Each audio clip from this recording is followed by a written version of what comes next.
Alright, what's up mga kawasak no? At ngayon ay nasa LTO ako. Actually, kakatapos ko lang mag-process at mag-renew ng driver's license ko. Kasi yung driver's license ko mga kawasak is non-professional pa. May mga napapanood ako sa video na basta yung lisensya mo ginagamit mo para magka-income o kaya basta mga delivery rider kailangan ay professional driver's license. Basta pinagkakakitaan mo yung pagmamaneho mo gamit yung lisensya mo. Kaya ngayon, actually card na nga yung binigay sa akin Ang expected ko papel pa din yung ibibigay sa akin guys. Tapos babalikan ko na lang after ilang months para makuha yung PBC card natin. So ngayon, tutuwa ako kasi okay na yung card issue. So siguro dito sa LTO na to, hindi ko nabanggitin kung saan LTO to, is okay na yung hindi na sila kulang sa PBC card. So ngayon, kaya ako nag-vlog ngayon mga kawasak, is kwento ko lang sa inyo nangyari sa akin. Baka kasi mangyari din sa inyo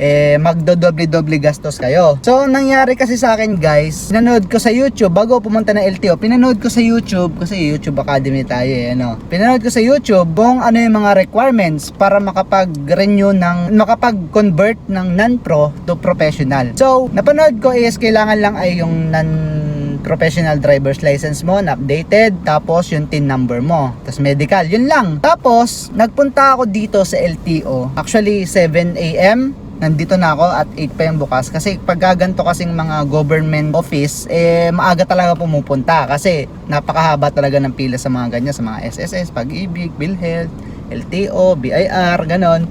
Kaya maaga akong pumunta. So nagtanong muna ako sa guard dito sa nag-a-assist kung ano ba yung requirements para makapag-professional. Kasi galing ako sa non-pro. So sinabi niya sa akin mag-medical daw muna ako. May medical na ako. Sabi ko wala pa, magme-medical pa lang. Tinatanong ko lang muna kung ano yung mga requirements. Tapos ay medical daw, tapos kung nag-PBC na daw ba ako. Sabi ko may non-pro na po ako non-professional driver's license. Kailangan pa po ba yun? Sabi ng guard, oo, kailangan pa daw. Sabi ko, chinek ko ngayon dito sa mga, kasi tabi-tabi na to mga. So, abot ng kotse at saka motor is 6,500. 4,000 sa kotse, tapos 2,500 sa motor na manual transmission yon. Mas mura kapag automatic. Pero dahil manual tayo, is manual yung nirehistro natin para mapa-automatic tayo, mapa-manual is wala tayong problema. So, kinompute ko, ang mahal. 6,500 para lang makapag-renew ako ng professional. Nag-research ngayon ako sa Google. Pumunta ako ng website ng LTO mismo. lto.gov.ph ata yun. Tinignan ko kung ano talaga requirements. Tapos nakita ko TIN number lang talaga, tapos medical, tapos yung non-professional driver's license mo, yung existing. Tumawag ako sa kuya ko, magpaka-fixer na sana ako. So sabi niya, kausapin ko daw muna yung LTO. Actually hindi fixer tagalakad lang para mas maganda kasi illegal yan So kausapin ko daw muna LTO personnel. Pumasok ako sa loob. Umalis kasi yung guard kaya pumasok ako sa loob.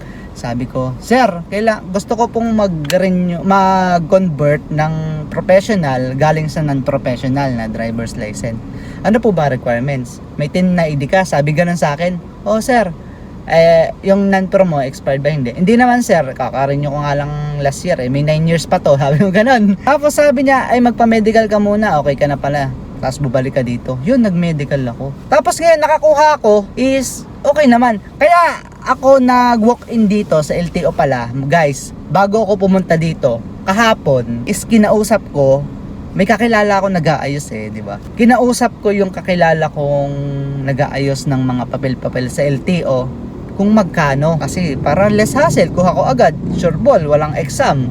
Kumbaga, babypass na lahat. Illegal yun. Pero, nagtanong lang naman ako. Wala naman akong intention na talagang magpatulong sa kanya. Kasi alam ko nga, mahal sa mga taga-ayos na yan. Nagtanong ako, sabi ko, bro, pre, magkano ba yung pa-convert ng professional, non-professional to professional? Sabi niya, 8,500. Sabi ko, ang mahal naman, pre. May non-pro na ako. Sabi ko, ganyan. Ganun talaga, pre. Kasi, hindi ka na ano bang tawag doon? Yung driving course na yan. Tapos, hindi ka pa magsiseminar kapag inilakad natin yan. So, which is, lahat mali, guys. Oo, sa mga magpipixer dyan so ito lang yung may papayo ko, kung kaya nyo lakarin ng personal sa gantong LTO, is lakarin nyo na.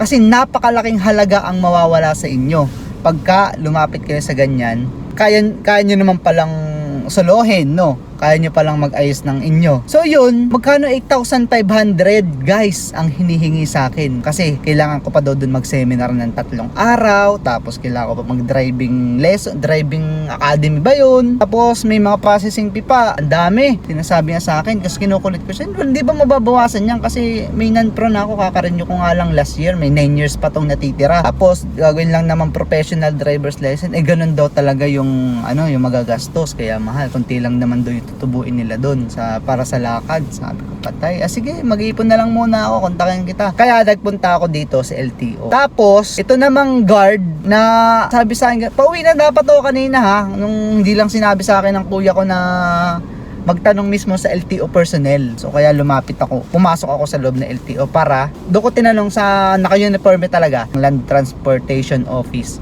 Sabi ko kung ano talaga yung kailangan. Yun, TIN number, medical, tapos non-professional driver's license. Yun, tapos na. O magkano lang yung mamaya, sasabihin ko sa inyo kung magkano lang yung nagastos ko. Pa-convert ha. Actually, yung lisensya ko, yung 9 years na natitira is nung na-convert sa professional driver's license is 9 years pa din. Akala ko kasi magiging 5 years guys. Kasi may violation nung isa last November 2023 na nahuli ako na wala akong helmet. Akala ko pagka-renew ko ngayon o kaya pagka-convert ko magiging 5 years lang. So hindi, parang yung remaining na years mo dun sa lisensya kong existing, yung non-professional is indilipat lang dun. Pinalitan lang talaga yung nakalagay na NP sa PD, PL pala, professional license. Pina-confirm ko pa nga sa baba kung tama ba na PL ang nakalagay. Tama daw, yun na daw yung professional.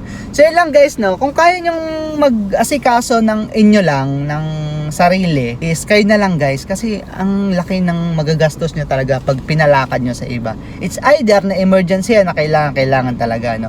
So dito nag-exam naman ako, syempre 50-50 pa din kasi pag nag-exam ka may tendency kang pumasa, may tendency ka ding bumagsak. Pero nakapasa naman tayo guys. Hindi ko lang sabihin yung score ko kasi pasang awa. So kung sa mga natatakot mag-exam guys, tuturuan ko kayo. Ito, nandito kasi yung pinag-reviewhan ko, nasan ba yung camera nito? Ay nawala. Ito, yan, LTO Reviewer. Na-download ko lang sa Google Play. LTO Reviewer. Sagutan nyo lahat guys. Tapos, ang tawag doon, reviewin nyo lahat. Tapos may mga mock test dyan, sagutan nyo lahat. As in, yan lang yung reviewer ko bago ako pumunta dito sa LTO. Kaya medyo may laban-laban ako noong nag-exam kami. So, bakit nga ba nag-review? Tagal ko na nagmamaneho. Kasi yung anlalalim din kasi ng Tagalog, English or Tagalog examin mo eh. Pag English kasi, parang medyo hindi ko pa maintindihan yung ibang malalalim na words eh. Kung Tagalog, medyo naiintindihan ko pa. Alam mo naman. So ito guys, yung ginastos ko. Biruin mo, sa 8.5 na hinihingi, ito lang yung nagastos ko. 600 pesos sa medical, 100 pesos application fee para maka-exam, tapos 100 pesos ulit change classification fee, tapos 225 pesos replacement fee. Kung magkano lahat? 6, 7, 8, 9, 10, 1,025 pesos. Tama ba? Biruin mo guys. Compute natin. 8,500 minus 1,025. Guys, makakales ka ng 7,475. Diba ang dami mo nang mabibili ng mga pagkain, parang mga kailangan mong bilhin doon sa 7,475 na yun, para lang magpalakad ka ng kung kaya mo naman. Kasi sabi ko sa sarili ko, kung babagsak man ako dito, saka ako mag-take ng ganyan na magbabayad ng mahal. Pero sinubukan ko naman na mag-exam. Nakapasa naman guys. Yun lang talaga yung reviewer ha. Yun, hindi ka naman nire-recommend guys. Yun lang yung ginamit ko. Kasi alam mo na, medyo kailangan din natin magbasa-basa ng ganyan. Para at least, ewan ko ba, parang confident ba ako kapag may ganyan, konting nag-review ako, konting nag-aral-aral ako. Kasi kahit hindi ko naman sigurado na papasa ako, pero ayun, nakapasa naman. So yun lang guys, no, kapag yun lang yung payo ko sa inyo kapag ganyan pangyayari. Malay mo, magka-same tayo ng mga pangyayari, at least may tip ka na. 7,000 sana ako kung pinalakad ko. Tsaka, wag kayo magtatanong sa guard guys. Okay lang naman magtanong sa guard, magpa-assist, no? Pero, kung medyo may doubt kayo, o kaya hindi kayo sigurado, is sa mismong otoridad, no? O kaya kung saang official na yan, dun mo itanong, kumbaga, kung sa LTO na empleyado na, LTO personnel na, dun nyo mismo itanong. So yun lang guys, no? Tips ko lang sa inyo para alam nyo na, makatipid din tayo or magkaroon kayo ng idea kung same tayo na senaryo na mangyari. Yun lang. So makakapag-apply na tayo ng Joyride or Grab or Move It. Pwede na. Yun lang. Lang guys, ride safe always sa inyo lahat. Pauwi na ako sa amin. Peace out.